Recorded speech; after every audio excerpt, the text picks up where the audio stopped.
નમસ્કાર દોસ્તો, સુપરફાસ્ટ તાજા સમાચારમાં તમારું સ્વાગત છે। દેશ, દુનિયા અને ગુજરાતના તાજા, મોટા અને સૌથી મહત્વપૂર્ણ સમાચાર જાણીએ તે પહેલા તમે ચેનલમાં નવા હોય તો ચેનલને જરૂરથી સબસ્ક્રાઇબ કરીને વિડીયોને લાઇક કરી દેજો। સૌથી પહેલા દોસ્તો આપણે વાત કરીએ તો ગુજરાતમાં ત્રણેય ઋતુનો એક સાથે અનુભવ થઈ રહ્યો છે। જ્યાં દોસ્તો ગુજરાતમાં છેલ્લા કેટલાક દિવસોથી હવામાનમાં સતત પલટો જોવા મળી રહ્યો છે। જેમાં એક તરફ શિયાળાની વિદાય છે તો બીજી તરફ ઉનાળાના આગમન વચ્ચે તાપમાનમાં સતત વધારો ઘટાડો થઈ રહ્યો છે, તો બીજી તરફ કેટલાક વિસ્તારોમાં મેઘરાજાને પણ પધરામણીની શક્યતા સેવાઈ રહી છે। તો હવામાન વિભાગની તાજી આગાહી અનુસાર આગામી હજુ પણ 24 કલાકમાં ગુજરાત અને સૌરાષ્ટ્રના વિસ્તારોમાં છૂટાછવાયા વિસ્તારોમાં હળવો વરસાદ જોવા મળી શકે છે। તો દોસ્તો બીજા સૌથી મોટા સમાચાર સામે આવ્યા છે। 2 જેટલા વીજળીના બિલ ન ભરનારાઓની હવે ખેર નહીં। જ્યાં દોસ્તો જામખંભાળિયા તેમજ ભાનવડ વિસ્તારમાં પીજીવીસીએલની મોટી કાર્યવાહી થઈ છે, જેમાં કંપનીએ 50 ટીમો તૈનાત કરીને 1200 જેટલા વીજ ગ્રાહકો ઉપર તવાઈ મારી છે। તો છેલ્લા 2 થી વધારે વીજળી બિલ ન ભરનારા ગ્રાહકો સામે કડક પગલાં લેવામાં આવ્યા છે। તો આ કાર્યવાહીમાં વીજ વપરાશની તપાસ, બાકી રકમની વસૂલાત અને ગેરકાયદેસર વીજ વપરાશના કેસો ઉપર ધ્યાન કેન્દ્રિત કરવામાં આવ્યું છે। તો પીજીવીસીએલના અધિકારીઓએ જણાવ્યું છે કે આ અભિયાનથી વીજ વ્યવસ્થા વધારે મજબૂત બનશે। તો દોસ્તો ખરેખર આ પગલું લેવું જોઈએ કે નહીં, ફટાફટ નીચે કોમેન્ટમાં જણાવજો। તો દોસ્તો ત્યાર પછી આગળ વધુ એક સૌથી મોટા સમાચાર મળ્યા છે। વીજીઆરસીમાં પ્રવાસન ઇન્ફ્રાસ્ટ્રક્ચર માટે 1527 કરોડ રૂપિયાના કરાર થયા છે। જ્યાં દોસ્તો ગુજરાતમાં vibrant Gujarat regional conference zone wise યોજાઈ હતી, જેમાં કચ્છ અને સૌરાષ્ટ્ર ઝોનની કોન્ફરન્સમાં રાજકોટમાં યોજાઈ હતી, જેમાં વડાપ્રધાન નરેન્દ્ર મોદી પણ ઉપસ્થિત રહ્યા હતા। તો વિધાનસભામાં આ કોન્ફરન્સ અંગે ચર્ચાઓ પણ થઈ હતી અને પ્રવાસન ઇન્ફ્રાસ્ટ્રક્ચર માટે રૂપિયા 1527 કરોડના કરાર થયા છે। તો કચ્છના રણ વિસ્તારમાં ઇકો ટુરિઝમનો વિકાસ પણ થશે, સાથે જ લક્ઝુરિયસ હોટેલ્સ તેમજ રિસોર્ટને પણ બનાવવા ઉપર ભાર મુકાયો છે। તો દોસ્તો બીજા સૌથી અગત્યના સમાચાર સામે આવ્યા છે। હેલ્મેટ સાથે લેવાનું ના ભૂલતા। જ્યાં દોસ્તો રાજ્યના પોલીસ વડા દ્વારા અકસ્માતોનો અંકુશમાં લાવવા માટે 15 દિવસની વિશેષ ટ્રાફિક ડ્રાઈવના આદેશો આપવામાં આવ્યા છે, જેમાં આ ડ્રાઈવ 25 ફેબ્રુઆરીથી એટલે કે ગઈકાલથી શરૂ થઈ છે, જે 10 માર્ચ સુધી ચાલશે। તો આ અભિયાન અંતર્ગત ડ્રિંક એન્ડ ડ્રાઈવ, વાહનોમાં કાળા કાચ, હેલ્મેટ વગરના વાહન ચાલકો તેમજ ઓવર પેસેન્જર ભરેલા વાહનો વિરુદ્ધ કડક કાર્યવાહી કરવામાં આવશે। તો નિયમોનું ઉલ્લંઘન કરનાર ચાલકો પાસેથી દંડ વસૂલીને કાયદેસરની કાર્યવાહી હાથ ધરવામાં આવશે। ત્યાર પછી દોસ્તો આગળ વધુ એક સૌથી અગત્યના સમાચાર। ટેરિફના વિવાદ વચ્ચે ભારતીય રૂપિયો વધારે મજબૂત બન્યો। જ્યાં દોસ્તો અમેરિકાની સુપ્રીમ કોર્ટ દ્વારા ટેરિફ દર નકારાયા બાદ વૈશ્વિક બજારોમાં મોટી ઉથલપાથલ જોવા મળી છે, જેમાં આ સ્થિતિ વચ્ચે ભારતીય રૂપિયો 6 પૈસા સુધરીને પ્રતિ ડોલરે 90.89ના સ્તરે પહોંચ્યો છે।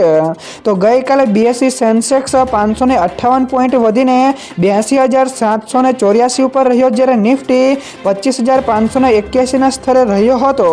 તો આંતરરાષ્ટ્રીય બજારમાં બ્રેન્ટ ક્રૂડનો ભાવ 1.37% ઘટીને $71.74 પ્રતિ બેરલ નોંધાયો છે। ત્યારબાદ દોસ્તો ફટાફટ આગળના બીજા સમાચારની વાત કરવામાં તો હોળી ઉપર ફ્રીમાં મળશે ગેસ સિલિન્ડર। જ્યાં દોસ્તો દિલ્હી સરકારે રેશન કાર્ડ ધારકોને હોળીની મોટી ભેટ આપી છે, જેમાં સીએમ રેખા ગુપ્તાના નેતૃત્વમાં હવે દર વર્ષે હોળી અને દિવાળી ઉપર મફત ગેસ સિલિન્ડર આપવામાં આવશે। તો આ યોજના હેઠળ રૂપિયા 853ની સીધી રકમ ડીબીટી દ્વારા લાભાર્થીઓના બેંક ખાતામાં ટ્રાન્સફર કરાશે। તો સરકારે આ પ્રોજેક્ટ પાછળ અંદાજે રૂપિયા 242.77 કરોડનો ખર્ચ કરશે। તો જે નાગરિકો પીએનજીનો ઉપયોગ કરે છે તેમને પણ આ આર્થિક સહાયનો લાભ મળશે। તો દોસ્તો તમારા મતે ગુજરાતમાં પણ આવી યોજનાઓ હોવી જોઈએ કે નહીં, ફટાફટ નીચે કોમેન્ટમાં જણાવજો।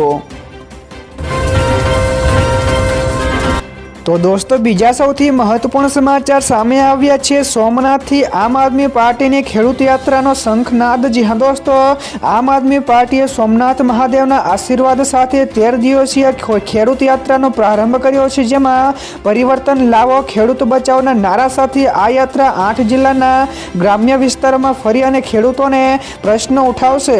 તો આ અભિયાન દ્વારા યુવા નેતા પ્રવીણ રામ 108 દિવસની જેલ બાદ રાજકારણમાં પુનઃ એકવાર પ્રવેશ કરી રહ્યા છે। તો આ યાત્રાનું સમાપન 8 માર્ચે ગાંધીનગરમાં વિશાળ જનસભાની સાથે જ થશે।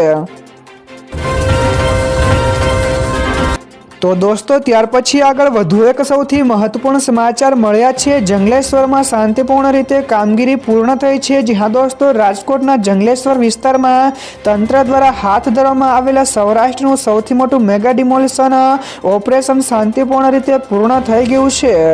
તો આ આક્રમક કામગીરીમાં આજી નદીના પટ તેમજ ટીપી રોડ ઉપરથી અંદાજે 1500 કરતાં વધારે જેટલા ગેરકાયદેસર બાંધકામોને ધ્વસ્ત કરવામાં આવ્યા છે। તો કુલ 87,000 કરતાં વધારે ચોરસ મીટર સરકારી જમીન દબાણ મુક્ત કરાય છે અને ઓપરેશનના બીજા દિવસે 83 જેટલા જીસીબી સહિત 260 વાહનોની મદદથી 400 જેટલા મકાનોને તોડી પડાયા હતા। ત્યાર પછી દોસ્તો આ સિવાયના બીજા સમાચારની ઝડપથી વાત કરવામાં આવે તો મેટ્રો ફેઝ 2માં ગિફ્ટ સિટીથી આઈઆઈટી સર્કલને મળી મંજૂરી। જી હા દોસ્તો, કેન્દ્રીય કેબિનેટે ગિફ્ટ સિટીથી લઈને આઈઆઈટી સર્કલ એટલે કે શાહપુર સુધીના 3.33 કિલોમીટર લાંબા મેટ્રો રૂટને મંજૂરી આપી છે, જેમાં રૂપિયા 1067.35 કરોડનો ખર્ચે બનનારા આ રૂટ ઉપર 3 એલિવેટેડ સ્ટેશનો હશે અને કામગીરી 4 વર્ષમાં પૂર્ણ થશે। તો આ પ્રોજેક્ટથી હજારો રોજગારીની તકો પણ ઊભી થશે અને અંદાજ અનુસાર 2029 સુધીમાં રોજના 23,702 જેટલા મુસાફરો આ સેવાનો લાભ લેશે।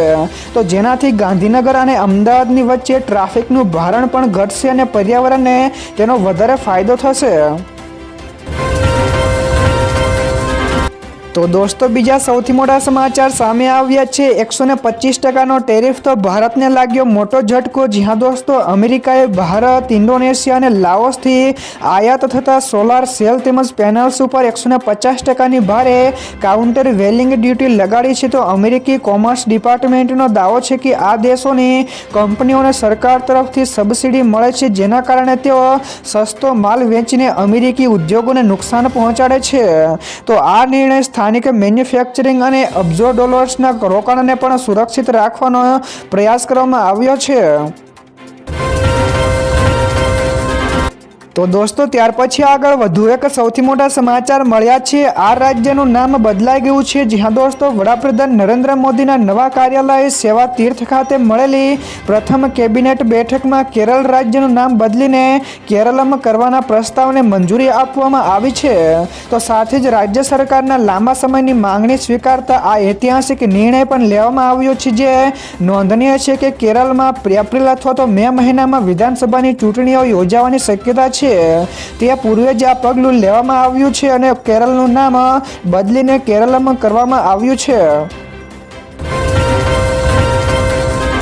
તો દોસ્તો બીજા સૌથી અગત્યના સમાચાર સામે આવ્યા છે। બિટકોઇનમાં મોટું ગાબડું તો 50% સુધી તૂટ્યો। જી હા દોસ્તો, દુનિયાની સૌથી મોટી ક્રિપ્ટોકરન્સી બિટકોઇનમાં સતત ઘટાડો જોવા મળી રહ્યો છે, જેમાં ગયા વર્ષે ઓક્ટોબરમાં $1,26,000ની સર્વોચ્ચ સપાટી બનાવ્યા બાદ બિટકોઇન હવે તેની કિંમતથી લગભગ 50% સુધી તૂટીને $62,000 ઉપર ટ્રેડ થઈ રહ્યો છે। તો ક્રિપ્ટોના નિષ્ણાંતોના મતે વહેલ એટલે કે મોટા રોકાણકાર દ્વારા કરવામાં આવેલી ભારે વેચાયેલા માલને કારણે બજારમાં આ કડાકો આવ્યો છે, જેનાથી નાના રોકાણકારોમાં ભય એટલે કે ચિંતાનો માહોલ છે।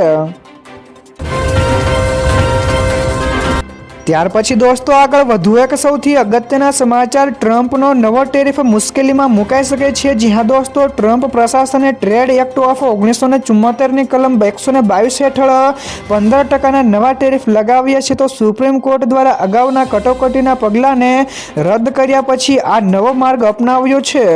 જોકે ગીતા ગોપીનાથ જેવા અર્થશાસ્ત્રીઓ માને છે કે અમેરિકા હાલમાં કોઈ પેમેન્ટ કટોકટીનો સામનો કરી રહ્યું નથી, તો જે આ કલમ લાગુ કરવા માટેની મુખ્ય શરત છે. તો આથી નિષ્ણાંતોના મતે આ 15% ટેરિફનો નિર્ણય ફરી એકવાર કોર્ટમાં કાનૂની પડકારોનો સામનો કરી શકે છે. ત્યાર પછી દોસ્તો આગળ વધુ એક સૌથી અગત્યના સમાચાર મળ્યા છે. મહીસાગરના નળ સે જલ કૌભાંડમાં આવી મોટું અપડેટ. તો વાસ્મો કર્મચારી વૈભવ સંઘાણીની ધરપકડ થઈ છે. જી હા દોસ્તો, મહીસાગરમાં રૂપિયા 123 કરોડના નળ સે જલ કૌભાંડમાં તપાસ વેગ પકડી રહી છે, જેમાં વડોદરા CID ક્રાઇમ બ્રાન્ચે વાસ્મો યુનિટના કર્મચારી વૈભવ સંઘાણીની ધરપકડ કરી છે.